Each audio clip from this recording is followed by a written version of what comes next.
Denver Broncos Mile High View. No commercials, no bullshit. I got a cat down here. Got a cat. You want to do a cat video? Because that's the only thing YouTube will allow you to have these days. Look at that. Look at that DARPA cat right there. Got a DARPA cat. Ooh, that would be a mean one, wouldn't it? A DARPA cat. Yeah, YouTube will only allow you to post harmless cat videos. Maybe videos of Joe Biden, eating ice cream out of a cone. Harmless little videos. So today I'm going to call this video "Saving Russell Wilson." Saving it from the media machine that's going to eventually consume him. Right now, what we have media out of control, specifically Bronco media. Out of 32 teams, you don't hear anything like this, only here.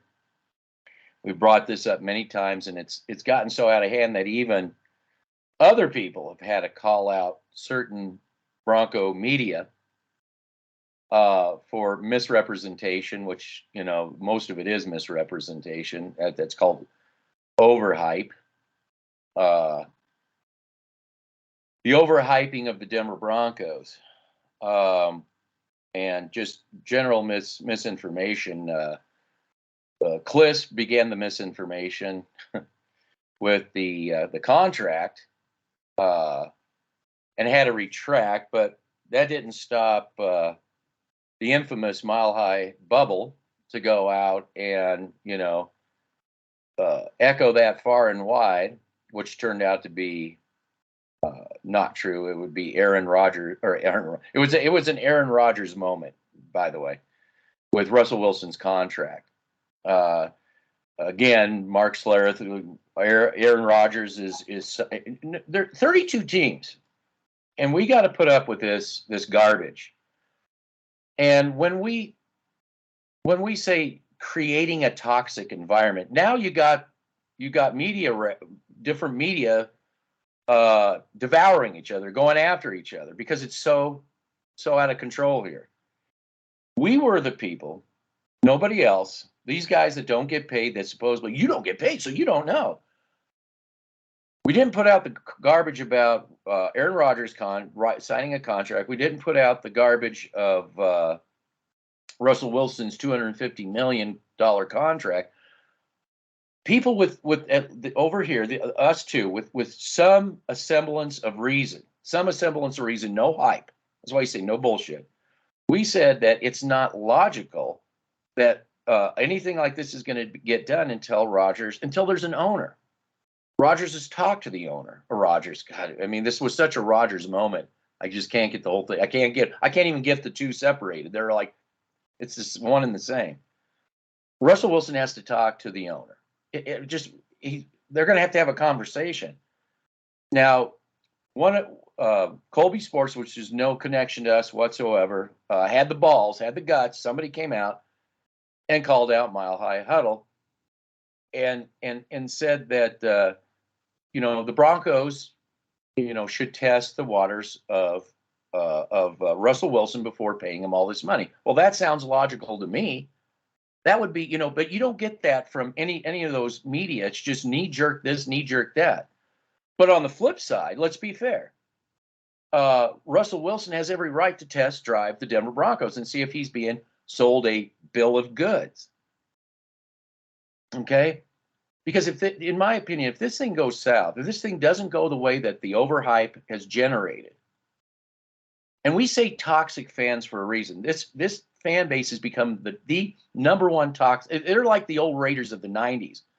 Back in the 1990s, the Raiders were they're going to go win Super Bowl. This is, oh my God, they're going to be a playoff juggernaut, and nothing like that ever even.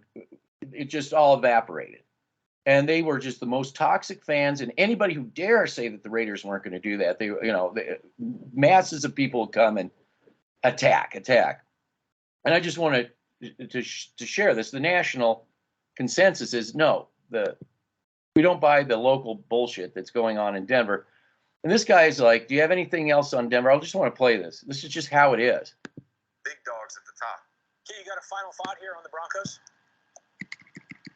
No. Okay, that also works. Honestly, hey, look, I'm Broncoed out because I feel like I'm getting ready to get inundated with Bronco fans hating me all day long. Well, here's the good news, Keith. Earlier. Yeah, so I mean that's what we've become. We've become that. We've become that. That's what we've become. We've never was that way. And it's all because of this media hype machine. You know, there's no way this team is a playoff contending team. It's a muddling in the middle team. Everybody outside this PR machine that Dove Valley has created, they know that. You look at player personnel. We'll get into the offensive and defensive lines of Seattle and Denver. I mean, there's these ridiculous this ridiculous meme being put out there that Russell Wilson now has the best offensive line he's ever had in his entire career. I mean, the bullshit is so deep that they've drowned 100 feet deep in it. They're just swimming in it. So anyway, I'm sorry. It just and then you did a video. It gets taken down. This channel was always supposed to be a BitChute channel primarily, and because of my initial laziness, I haven't done it now. I'm struggling just to find time to watch even a video of yours because we don't do this for a living. Obviously, if we did, we'd be paid to give you bullshit. So yeah, our armor's thick, so we've been attacked and attacked and attacked. So anyway, I'm going to yield the floor to you on this and my coffee. So let's take a few steps back on what you said at the start of this video about the Broncos fan base. I've fallen into the line of thinking now where I honestly don't care what the toxic people say anymore. I used to, get fired up about it. But I'm off doing bigger and better things with my channel. I don't really want to deal with the bullshit anymore by Denver Bronco fans. A majority of them, there's other fans out there that get it, that understand. I wish you guys would speak up more about it. But that being said, I think you're right. I think this fan base is ever since Pat Bowlen's been out of that organization, it's been a complete mayhem show here in Denver. I think under Pat Bowlen, it was never like this. And just to see the disintegration of the organization and this fan base is just really sad, because I remember growing up watching Bronco games and actually getting a realistic point of view of this team. And now it's all about spin and PR. And you got Mile High Bubble, Mike Kliss, going at war with each other because of misinformation that's being spewed out there. And that's what we have. We have a misinformation spew factory here in Denver that is focused on PR and hype that John Elway is really good at, and he has established in Denver, Colorado. And outside Denver, Colorado, just like with the Keyshawn Johnson saying, I completely agree with him. If I was in his shoes, I would have probably said the exact same thing. Looking at it in a realistic point of view. And it's just sad to see what this fan base has become, and also this organization. Yes, correct. Absolutely correct. Yeah, I mean, that's why I said this was going to be a no bullshit. I started the channel because of that. I just got sick and tired of fake. They get rid of the real. I mean, like Chubb, let's get rid of him, and they sell you the fake. Okay, Benito or Gregory or whatever, they sell you the fake. So I'm just looking out for Russell Wilson too at this point, because if this thing doesn't go the way the toxicity says it's going to go, what did we even hear this week? Super Bowl or bust, right? Super Bowl. This is not a Super Bowl team. Player personnel wise, they don't stack up. And you were doing videos, everybody all riled up because we can say, guess what? You suck. Oh, but I can't say that because I need access. I need interviews. I need likes. No, we don't care about that. Okay, we're just trying to get the truth out there. And then every season we're told you'll see. And sure enough, the people that say we'll be back, there goes the subscriptions down again because, it's like that gal said in that song, the fake is, reality didn't become, what the fake was basically. And the fake didn't turn into something real. Okay, so and that's the way it's going to be. Russell Wilson can only do so much. I would challenge the best offensive line. I mean, that's laughable. I mean, we're talking about an offensive line that consistently gets quarterbacks killed. Oh yeah, but it's all their fault. Don't. This is also an organization that refuses to address their offensive line. I mean, Kansas City immediately. They didn't waste time. Obviously, the Chargers are not wasting time. That again, I was listening to one of these media. You were making me listen to it, and the guy was just laughing. The Kansas City Chiefs. Well, of course they got the best offense. I mean, well, why? But you never explained to the audience why did they have the best offense. So you did. You explained it to I think it was 2 years ago, or I was after the Super Bowl loss. You were explaining what they had to do and why they did what they did, and wondering why the Broncos won't draft Rashawn Slater. And just get serious, move Bowles to the right, and obviously you did a video on Rashawn Slater, which you can see the difference between Bowles, where the technique differences are, but nobody wants to talk technical. People want to excuse me. I mean, Draymond Jones is really, it's laughable. I mean, it's sad, but here's the thing. I want to do a disclaimer on Draymond Jones. I like putting things into perspective. I think it's easy to say you suck. I'd like to be a little better than that. I think we don't know what he could be, because first of all, the scouting. Again, Broncos throw spaghetti against the wall. Okay, they get guys from 4-3 and put them in a 3-4. They put guys in zone blocking and power blocking, put them all together, and just shake up the dice and the spaghetti and throw it against the wall. That's why this is not going to be a Super Bowl team, first of all. So it's kind of a disservice to Draymond Jones a bit because, again, mismanagement brought him in here. If he would have went somewhere that runs a 4-3 system, had proper coaching and proper scheming, and put him in he could be, who knows? He could be it could be an asset somewhere. But because there's so much mismanagement on this, and this is another thing. Well, there's so much mismanagement going on with the Denver Broncos. This is what you get. And this is an organization that at the top has never been held accountable. And I think that they are completely paranoid at the top, that if this thing goes south, I'm going to be screaming from the rooftops. Okay, you're not going after Russell Wilson. Okay, not another no, we're going to hold somebody. The new owner has got to hold those people at the top accountable. Somebody's got to start doing that. Stop with the BS PR. They spend more money on media here, spinning crap. Just put that money. I'm going to demand to the owner, take that money, just cut this media off.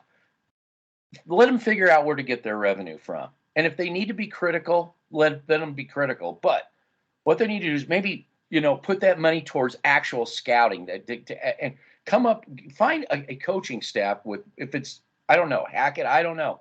Maybe everybody's going to have to go. But you're going to have to find a general manager that wants to get a coaching staff in place that has monolithic. What are we going to do? What are we going to run? We're not going to run this tomorrow, this the next year, the other year do something else. We need uniformity here at the Denver Broncos instead of less spaghetti against the wall. So, and then you're going to have to build a scouting department around this, so we actually get real players that fit the system. If you're going to run a 4-3, maybe Draymond Jones is what you want, but you're not going to use him the way the Broncos are using him. You're going to do, like you said, put him off towards the edge there. You like edges. They love edges so much, but they wouldn't put him on the edge. And it's just in mismanagement. We saw last year the Broncos get exploited in the middle. bad. So so what did Fangio do? He got Browning, not to do what he wants to do, but do what's good for the team. He becomes a coverage linebacker, him and Kenny Young. So that shored up that middle. By the time the midseason, they weren't getting burned so bad. So what is this new coaching staff? They blow that up and just again there's this mindset at the very top about I am not going to look at the middle. I'm not going to look at the middle. I'm not going to trust the middle. And they're just. I mean, in my opinion, I can see Locke and Fant just destroying that linebacker section. Williams, that slot receiving section, I can see that, and then Simmons over the top. I mean, I could see that all day long. And I challenge anybody too. If you think that the Broncos have the best offensive line that Russell Wilson's ever been behind, I challenge. Seattle fans, if you're watching this, go do film on your offensive line and go do film on the Broncos offensive line. Then you come and tell me with a straight face, this is the best offensive line the Denver Broncos that he's ever had. I mean, offensive line that consistently breaks down much more than your offensive line ever did, because I watched it, and gets every quarterback killed. You tell me with a straight face this is the best offensive line Denver Broncos that he's ever been behind. I can't even believe the amount of bullshit that comes out of these other platforms, and they all of them sound the same. I'm sorry, go ahead. So I will talk about the offensive line and then talk about Draymond Jones and then go into the middle of the defense. So number one, Russell Wilson, the best offensive line he's ever had in Denver compared to the Seattle Seahawks. I think that's a false information push from Dove Valley. I think that you have Mile High Bubble trying to, again, with Mile High Bubble, they do this a lot where they say something and they'll contradict what they say so they're not called out on it. And when the season starts and the season's going, to say that they never said that. But then we clearly catch you guys saying that stuff. So, I mean, Mile High Bubble can say all they want, but I know for a damn fact that they didn't really look at the film. I mean, because if you look at the film like you did and like I did, Seattle's offensive line wasn't the best, but it was more consistent in certain phases of the offensive line than it is Denver. Denver's offensive line is a very inconsistent unit. You have Garrett Bowles, who struggles with certain types of players. I did film review on him, and there wasn't a lot of contradiction on that part when I did Garrett Bowles. Dalton Reisner fits a specific scheme, but how much has he been hampered because of mismanagement of offense coordinators, coaches, the list goes on and on and on. That's another thing Denver does is they have a player that looks good in a certain system, and then they just tear that up and just throw it away. Lloyd Cushenberry, I did film review on Lloyd Cushenberry, and you have some people that are defending that, which I don't understand. The guy isn't very good in general. I don't think if you put him in a power scheme or a zone blocking scheme, he's good. I think he's just a backup, in my personal opinion. Quinton Miners is the only bright spot on that offensive line. Billy Turner, I mean, I was the one during that draft last year that was pounding the table for Quinton Miners out of Wisconsin Whitewater. Everybody thought I was nuts. Everybody thought I was crazy, and no one was really talking about him until I brought up why he is a very good addition to the Broncos offensive line. And then he went out there and proved me right and proved why he was such a good, valuable asset to that offensive line. And then you go to Billy Turner on the right-hand side. You could have paid him 3 to 5 years ago, but what did John Elway do? He went out and paid Jawan James instead, and you're still paying Jawan James with all that dead cap money. And then Billy Turner, you bring him back when he's 30-some years old, and he has knee problems and he has medical problems now, and those are starting to show up. And then you go to the Seattle's offensive line under Russell Wilson and the Seattle Seahawks. Seattle Seahawks, I had to force you to listen to it, and I apologize for that. But I just wanted to, show you the nonsense about how they were talking about Charles Cross and Abraham Lucas. I mean, they're getting a vision of what their offensive line is going to be like. They understand a vision. They have a vision for that offense. They brought in Austin Beeline. just really quick. They're not, oh, we want to be Kansas City today. Oh, we're going to be like San Francisco tomorrow. Oh, we're going to be like the Ravens. They know what they are. They know what they want to run. So you can sit there and talk about Pete Carroll all you want. But the thing is, they know what they do. They know their coaching staff. They know their scouting department. They know what their uniform. It's not all over the place. That is going to come back on the Broncos. Go ahead. Well, when you talk about the Seattle Seahawks offensive line, what did it break down from time to time during games? Yes, but it wasn't on a consistent level as the Denver Broncos offensive line. And I think that the Seattle Seahawks are more of a run blocking offensive line more than a pass protecting offensive line in some instances when they were facing certain teams, in my personal opinion. But then again, now we can jump forward to Draymond Jones. I said coming out of Ohio State, this guy's 6'3", 281 pounds. I said coming out of Ohio State, he fits a 4'3", 5-tech defensive end. Now, do I think he sucks? No, I probably should have not said that on my film review, but I believe he's a replacement level starter, even if he is a 5-tech and a 4'3" defense, because honestly, I just don't think he's very good. I just don't think he's very good in whatever system you put him in. It's not because, oh, I've seen him in Denver and he sucks. No, I just don't think he has the tools to his tool set. He's not very technically sound in terms of his lower body burst. His upper body strength is less to be desired. I mean, I was showing film review on him against the Raiders offensive line, and this guy at the goal line was just holding him with one hand, and he didn't really need to use his other hand for anything else. And you were telling me film, and I looked at it against the Raiders where he's just playing patty cake with the offensive line and hopping up and down like a bunny. And then I did film review of him against the Cleveland Browns. And I have never seen the full force bombardedness of people that will defend this one play on the very first play when he specifically missed a gap assignment. Go ahead.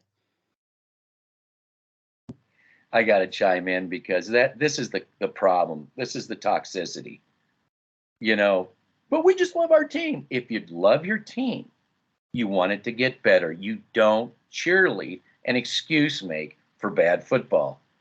And, you can hate us all you want.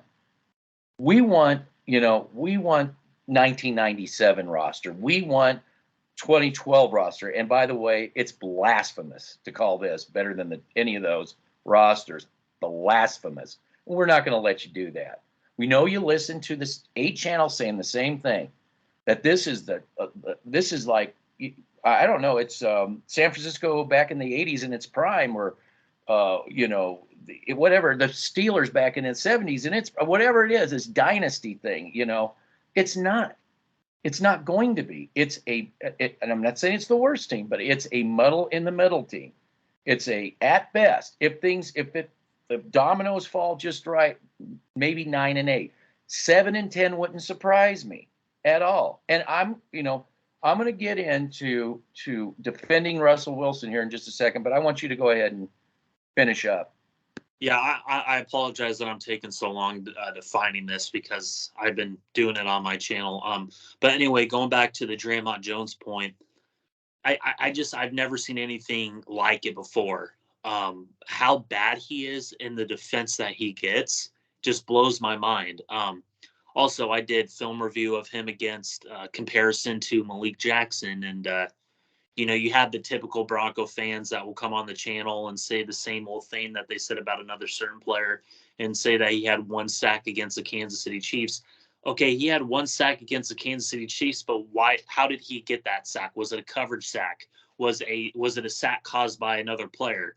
We don't really know what happened. So to say that he had 1 sack against the Kansas City Chiefs, what led to that sack? Was it by his own doing, or was it by the system, or was it by other players around him? No one likes to bring that up. It's called context. It's called context beyond the stats. This is beyond analytics. This is like, analytics on steroids. And I want to encourage you to keep doing what you're doing. I always told you that. dealing with these fans was a waste of time. Your time, your resources are just too valuable. You got to expand and keep honing those skills that you clearly have. Everybody laughed at your picks, and they were coveted. And these were, I challenged you. I said anybody can pick a first round pick, but let's go into those later rounds. And you did. You went into the later rounds, and those picks were coveted by teams that really, really are on their way. I would say up and coming teams, or at least have a clue. But go ahead. So thank you for that. So I'm going to go to the middle linebacking core. Alex Singleton and Josie Jewell, and the whole Baron Browning experiment that is your typical Denver Broncos move, in my personal opinion. I don't understand people's references with this whole thing, because Baron Browning is obviously, when the film, I will do film over stats any day of the week, twice on Sunday. The film doesn't lie. Stats lie without context.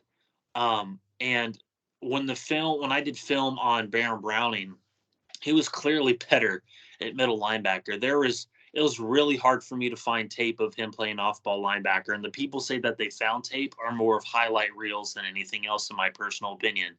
Kenny Young was an absolute great addition for George Payton and Vic Fangio. I think that had a lot more to do with Vic Fangio because he wanted Zaven Collins. But going back to the middle linebacking core, I think that with Kenny Young going to the Raiders, I think it's your prototypical Denver Bronco player that was good and that got shoved out of the door for no reason for guys like Josie Jewell and Alex Singleton, and he's going to go prove why he was valuable at the middle linebacker position, just like Bryce Callahan over Kawhi Williams, Bryce Callahan going over to the Los Angeles Chargers. We've seen it time and time again. This middle linebacking core is just going to get eaten alive. And for the people saying that Jonas Griffith is going to be the answer, Jonas Griffith, to me, is more of your prototypical Mike linebacker more than your Will linebacker. Jonas Griffith is a guy that I think is good, but I don't think he is the answer at middle linebacker. I think you had the answer at middle linebacker there with Baron Browning and Kenny Young, as you could possibly develop a replacement for Kenny Young. I've always wanted Kwan Alexander to fill that role. I think Kwan Alexander would be a perfect addition to that middle linebacking core, but I believe he went to the New York Jets playing that off-ball linebacker role in that 4-3, cover 6 type of system for Robert Saleh. And quite frankly, I think you're absolutely right. I think a lot of teams over the past 6 to 7 years are just going to continue doing what they're doing, is attacking that soft middle of the field against the Denver Broncos.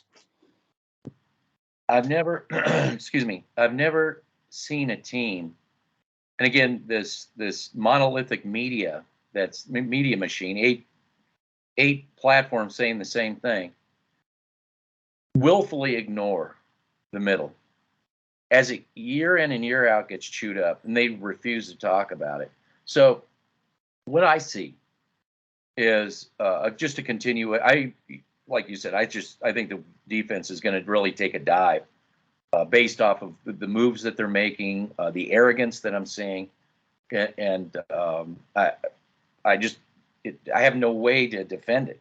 I can only just say that it doesn't look good, and once it gets exploited, and if this, like I said, this thing goes south, where is all this venom that Keyshawn Johnson and so many other people that just, have an opinion based off of what they're seeing? I think Keyshawn was watching film the way he was talking in that interview. I'll link it. And looking at player personnel, that just, it doesn't make any sense to call this a Super Bowl team or even a serious playoff running team. So when this thing goes south, the way I see it is that they've already set Russell Wilson up to take a fall.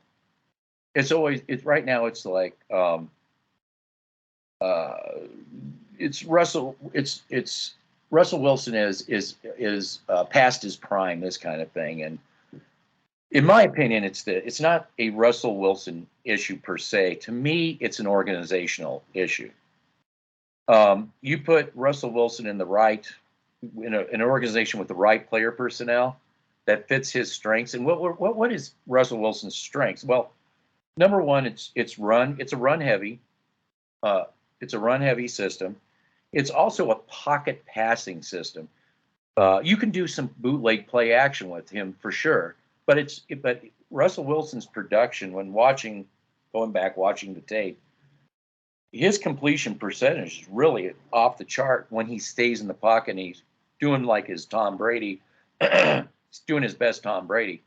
It's phenomenal. As soon as he turns, moves, scrambles, his completion percentage is almost to zero. Comparatively, you want to keep this guy in you want to. That's what I'm saying. This offensive line, man. Whew, you need. You put. I don't know, the Patriots' old offensive line. I don't know if they really were good about, as far as the passing game goes. I'm not sure how good they were in the running game, so per se. But in the passing game, they always gave Tom a pocket.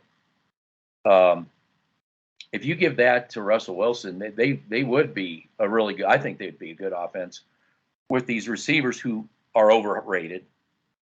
But I just don't see this offensive line. And going back to our original discussion on the offense, the best no. If they were able to do that, I could see that. But this offensive line is not going to give him the consistency.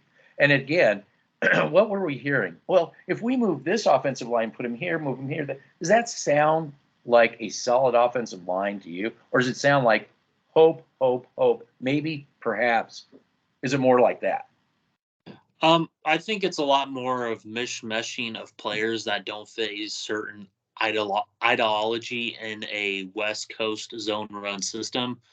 To continue to talk about the offensive line, they only got better at one position, or they supposedly got better at one position. That was right tackle. That's the only thing they upgraded. They didn't upgrade the center position. They didn't get, left tackle's still going to be a problem without, everybody's, favorite gold jacket guy, Garrett Bowles. I mean, it's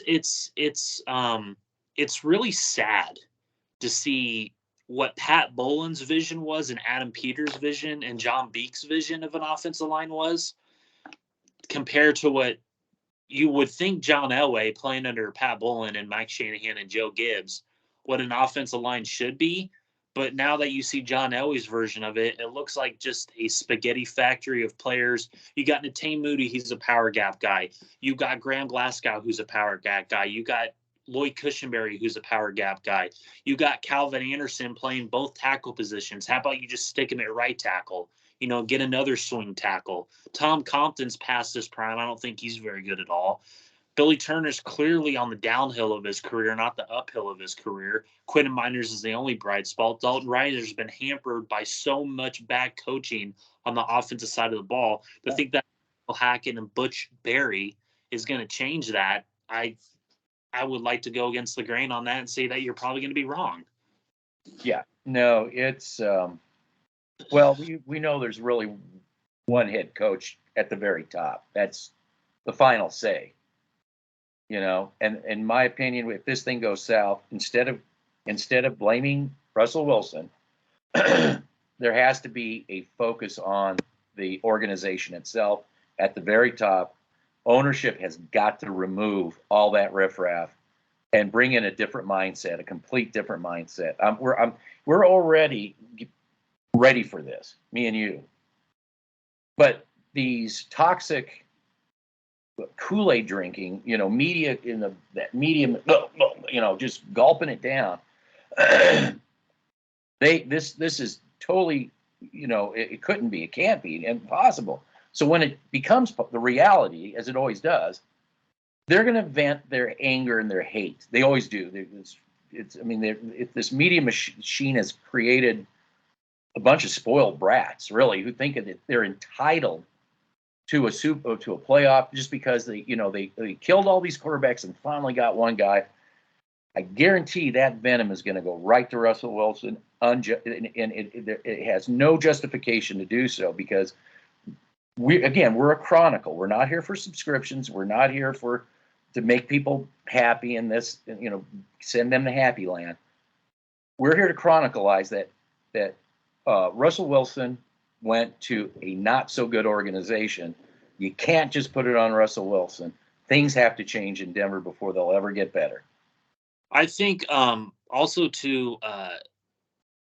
talk about the offensive line, that it's not just Denver. I mean, you see teams around the National Football League that continue to pipeline their offensive line, in a way that you saw Teddy Bridgewater was a completely different quarterback in New Orleans behind that offensive line. And then when he came here, he looked like a guy that was getting buried, and that did get buried and got killed. I mean, we have seen this time. You saw that too when he went to the Carolina Panthers. They didn't really, their offensive line wasn't all that either, and that reflected. They think quarterbacks work in a vacuum. They really do. Go ahead.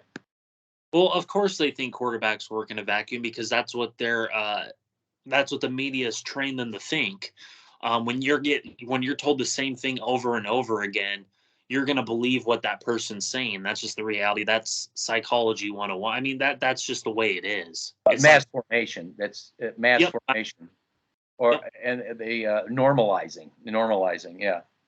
Yeah. But anyway, the reality is, I wish we had the Saints offensive line, the Colts, the 49ers, the Ravens, the Eagles. I mean, those teams get it. And those teams understand the fundamental process. And, people say, we live in the 80s. Well, I don't need to live in I don't need to have the 80s mindset to realize what basic 101 football is. That's on both sides of the line of scrimmage. Both sides of the line of scrimmage are the most essential pieces of a football team. I disagree with the whole notion that, well, we live in a different type of NFL now. I disagree with that, because the past two Super Bowls. Go ahead. That's my point. Go ahead. Yeah. The past two Super Bowls have gone against that narrative full-heartedly with offense and defensive line superior play. I just those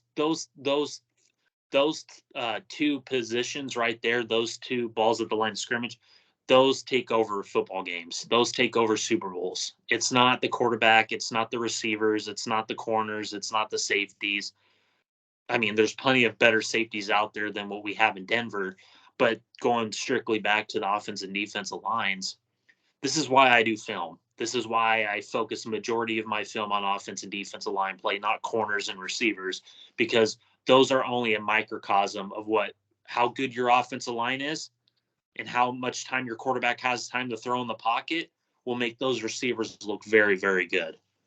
Well, I want to go back to the defense, the Super Bowls. You can see in Super Bowl 50 that was the case.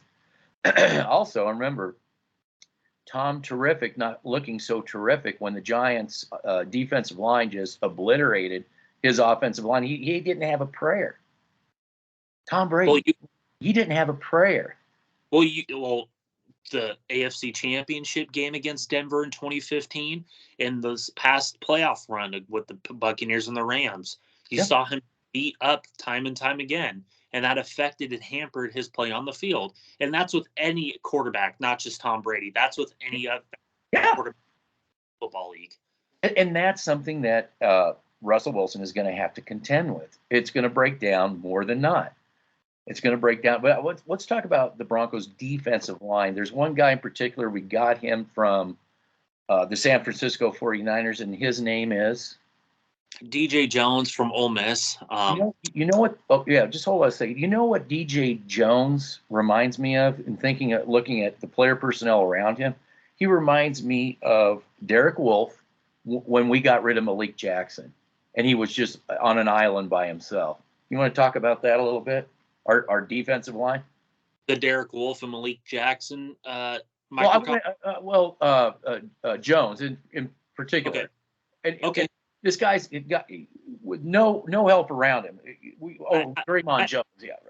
Right. With DJ Jones, he reminds me of a poor man's version of Jordan Phillips. He's a lot shorter than Jordan Phillips. I get that, but he has the same type of technique prowess that Jordan Phillips had, the guy that you wanted from Buffalo. Went to Arizona, didn't really pan out for them, but he was a very good player for Buffalo. But I like the DJ Jones sighting, but this is where I get worried about this. I think that it's good. This system, especially the players that he has around him, is going to make him look so bad that he will probably be another player that we run out of here because of the mismanagement from the top down with player personnel that doesn't fit the 3-4 defense. Your prototypical 3-4 defense. Yeah, so DJ Jones thrives when he has the proper player personnel around him. He's like a good piece to put in there, and it works like a clock. It really, but we don't have that here because, again, we're obsessed about these players that really aren't that good. Well, with DJ Jones, just to talk about what you just said there, I think you bring up a really good point. He thrived when he had a DeForest Buckner, a Javon Kinlaw, a Joey Bosa, an Eric Armstead, a D4. Like that defensive line for San Francisco was just filled with first and second round talent just from the draft and from free agency.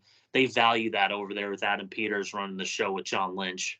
Why can't we ever get that mindset here? It just doesn't exist. It's just edge. And I refuse to look at the middle, refuse to look at it. It's such a mindset that has gone on since Pat Bowlen relinquished everything to John Elway. It's never changed. It's a constant thread, no matter who the coach is, whether it's Vance Joseph, Fangio. And Fangio, that was very frustrating for him because we saw what he did in Chicago, which is diametrically different. We're also seeing Vance Joseph, also diametrically different. We know there's a common thread. It's at the top. Yep. And when you have the common thread of not valuing, my apologies, defensive line play, and when you're so focused on the microcosm that Dove Valley and John Elway and the PR machine has been forcing Denver Bronco fans to look at, which is the edges, what's going to happen with those edges is they're going to be neutralized. And you saw that with Von Miller his last 2 to 3 years when he didn't have a Derek Wolfe next to him, when he was relying on DJ Jones and Shelby Harris, or Draymond Jones and Shelby Harris, that quite frankly were overhyped to a degree. And then you saw the desecration of this defensive line over the past 5 to 6 years. Just like when we bring up the Aqib Talib comment that John Elway's getting rid of the dogs. When you get rid of a guy like Malik Jackson, that is going to change the entire perception of the defensive line because the dynamic of the defensive line. My apologies. I was trying to think of a word there. But Malik Jackson, again, I even said it when he went to Jacksonville, that is going to be such a big loss because when you have a pass rushing threat in the middle, right up the middle, that is the easiest way to get to the quarterback is right up the middle. We've seen it with Aaron Donald. We saw it with Vita Vea. We saw it with Willie Golston. We saw it with Ndamukong Suh with the Tampa Bay Buccaneers. When you have that push up the middle, it makes everything on that defense run. And that's why that Super Bowl 50 was so good because you also had guys like Walker, Smith, Sylvester Williams, Derek Wolfe, Malik Jackson, I believe, was the best defensive lineman on the Denver Broncos on that Super Bowl 50 run. He was the most dynamic, the most forceful defensive lineman outside of Derek Wolfe on that defensive line. He made everything go on that defense. Yeah, he was certainly the bedrock of it, and just to get him out. And I want to dispel we couldn't pay him. You could because you gave that money to Menelik Watson. So don't tell me you're bullshit that we couldn't pay him when Menelik Watson got that big. No, you're full of shit. Yeah. I mean, again, you and then I did film review on the case against Draymond Jones with Malik Jackson, but I also bring up a guy that again, Adam Peters, again, I would love to have him as my GM if this was the right organization again, because how he drafts and develops players is just it's just so head and shoulders above what we've seen. And you see how this is why I value Adam Peters, is because San Francisco values him so much that they keep giving him raises to keep him.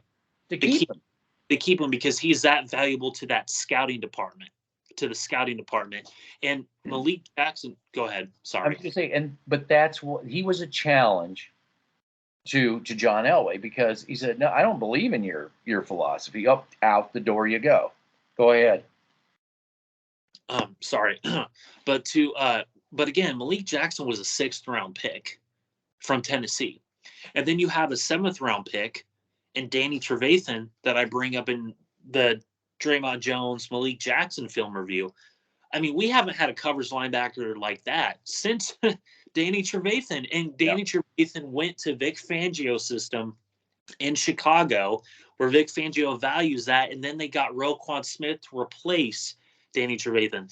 That's how that is player development and player, that's building blocks for a defense. When Danny Trevathan and Malik Jackson were huge losses for that Broncos defense. Huge. It goes back to this organization's like, I am not going to look at the middle. I refuse to look at the middle. And then what do you see? What do we see time and time again? They get beat in the middle. And they just like edge. But beat in the middle. And that's what I'm going to see this year. We're going to see beat in the middle this year. Like I said, I'm going to watch if the offensive coordinator has two brain cells rubbed together in Seattle. I'm going to watch Locke and Noah Fant alone destroy the linebacking right in the middle, destroy the corner right in the middle, and go over the top over Justin Simmons. Oh, I'm late again to the party. And we're just going to see this. I'll repeat it. So. Well, again, also, I wouldn't count out Geno Smith either. I mean, you saw the time that he played in that system when Wilson was hurt. He looked pretty good. I mean, he didn't look great, but he looked manageable. Yeah, Geno Smith. Yeah, Geno Smith. I think Geno Smith is, I wouldn't count him out at all. I mean, Geno Smith isn't the best, but you know what? He's very manageable in his sets. He's a very game manager type, Teddy Bridgewater-esque type of quarterback, in my personal opinion. He's that Teddy Bridgewater-esque. Yeah, but again, a little bit stronger arm, a little bit. Yeah, I would say that. I mean, and again, we were talking about Drew Lock because, Drew Lock, we were talking about him off camera, and we were talking about his deep ball accuracy. Is something that I think was very unappreciated in Denver with that aspect. But anyway, the middle of the defense, you could also talk about the defense and offensive lines too, as they're just, I think they fell into Kenny Young and Baron Browning because of Vic Fangio more, in my personal opinion. Yeah. So, I just wanted to really wrap it up where I'm not going to tolerate anybody going after Russell Wilson because this is an issue really that goes beyond. It's still there. Whether it's like this. You have 8 channels saying that that flea is an elephant. That little flea is an elephant. That little flea is an elephant. They say it over and over so much. There's people actually believe that little flea is an elephant. Yep. And we're saying this. The emperor has no clothes. We're trying to tell you that. Oh no, he's got clothes. No, it has no clothes. The Denver Broncos has no clothes. Okay, I don't care what you say. They're going to run into their problems that they can't PR themselves out of. It's going to happen again. And the bile and the toxicity is going to go after Russell Wilson. Is that they don't know anything else. Probably George Payton too, to some degree. But I'm not going to let it happen because this isn't, like I said, this isn't a Russell Wilson per se issue. It is the organization that he fell into. That's what it comes down to. So until they start getting proper player personnel, it's just never. It's everybody outside the Bronco sphere sees this as like, this is a flea. It's not an elephant. And until you get these issues addressed, you're going to always be a flea. You're not going to be an elephant, no matter what your PR machine says. Go ahead. Well. Yeah, again, I don't think Russell Wilson is set up for success at all in this organization. I think he's set up to fail, you said. Yeah. We're gonna, you have the gold jacket, Greg Dulcich waiting in the wings, Shannon Sharp. Oh make yeah, sure. well, yeah, gold jackets. Yeah, yeah, We gold jacket. we don't have enough gold jackets to go around. Yeah, yeah, yeah. Just gold jackets spread across this whole entire roster. Yeah, But again, like I said, people in our own division upgraded, and I'm telling you, the Chargers again, they're doing it the way that me and you want to do it. They went after Joseph Day, Mac. I mean, it's head and shoulders. Even the Raiders, I'm telling you, Raider fans, Charger fans, Chiefs fans, if you ever come across this video, please don't attack us because we've been defending you guys more than. well, it's not that. I just don't want to be humiliated by with this overhype. We're coming after you. Ah! Then get destroyed, and no, I'm not going to be a part of that humiliation. No. You want to be a jackass? Go listen to 8 channels of people saying the same thing, so that when this thing goes south, I don't know what you're going to do. I guess turn on the quarterback. That's what you always do. So, I don't know. Something's got to change. They're going to have to take a look. Take a look at themselves, and I think that a new owner, we really need ownership, and we really need to get this non-accountability out the door. We need to get this media machine turned off, put that money towards scouting, start to really build a real team. And just to end it with this, I think that the Denver Broncos need more of a family culture and vision more than anything else. They need a vision on what they want to do on the scouting side, coaching side, and they need a family culture in Denver. Yeah. Where they, instead of showing good players the door and promoting bad players because of egos, or players that really aren't all that because of egos up in the front office. Yeah, they need to get, well, like you said, what's going on in San Francisco, that building process. Mm-hmm. We need that Adam Peters mindsets. We need a different mindset, and it's going to show. I know this isn't going to go well, but when the season goes, it's going to show. It has no other way to show. You can't tell me a pint is going to hold a gallon. It's just not going to do that. So it's going to go the way it goes. And like I said, maybe, I'm sure 9-8 would be, if they went 9-8, I'm sure that would be a Super Bowl for these fans. But I think that's a short-lived thing. 7-10, like I said, would not surprise me at all. If it even goes worse than that, based on all this hype that was created and an implosion occurring, that just starts to spiral downwards too. Again, you can't put that on Wilson, but he's being set up right now. He's really being set up. If he doesn't, we gave you everything. That's the thing I want to say. You didn't give him everything. You didn't have everything to begin with.